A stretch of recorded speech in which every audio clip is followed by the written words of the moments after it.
प्राध्यापक दयानंद काळे वडिलांच्या मदतीनं हा व्यवसाय त्यांनी सुरू केला आहे. म्हणजे खूप मोठी समज आणि जाण या मंथन काळेंनी सामाजिक बांधिलकी जोपासलेली आहे आणि आपल्या पायावर उभारण्यासाठी एक चांगला उद्योग या ठिकाणी उभारला. कारण या परिसरामध्ये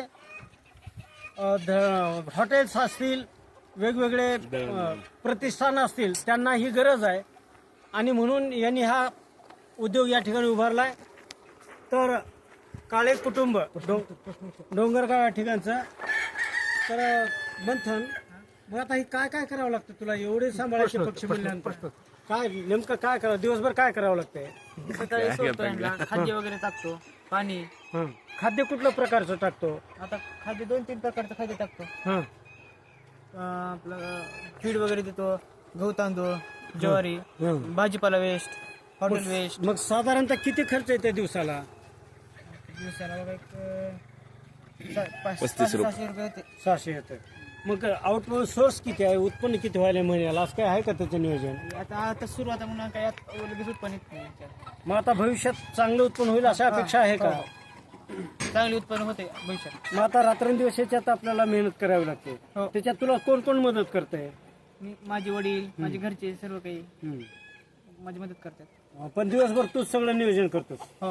हं? हा, मग हे नियोजन करताना अडचणी काय येते तुला? काही अडचण नाही का? नाही म्हणजे काही औषधाच्या, काही इंजेक्शन आता काही किंवा खाण्यामध्ये, जसं पावसाळ्यात आजार होते मग त्याला काय करता तुम्ही? औषधी वगैरे टाकतो. हं. नाही पक्षी गेला हो. तर मग हे अतिशय आवाज राहते ना, आवाजच काय डोंगरगाव परिसरामध्ये काळे कुटुंबाने, काळे अर्थात आमचे मित्र प्राध्यापक दयानंद काळे आणि त्यांचं कुटुंब, त्यांचा ज्येष्ठ चिरंजीव मंथन काळे यांनी अतिशय सुंदर व्यवसाय या ठिकाणी सुरू केलेला आहे. लोकांची सेवा व्हावी आणि आपण पण पायावर उभं राहावं. कारण की आज नोकऱ्याची शाश्वती नाही, कितीही शिकलं तर नोकऱ्या अडचणी आहे आणि त्यामुळं हा व्यवसाय या ठिकाणी सुरू केलेला आहे. त्यांच्या व्यवसायाला शुभेच्छा.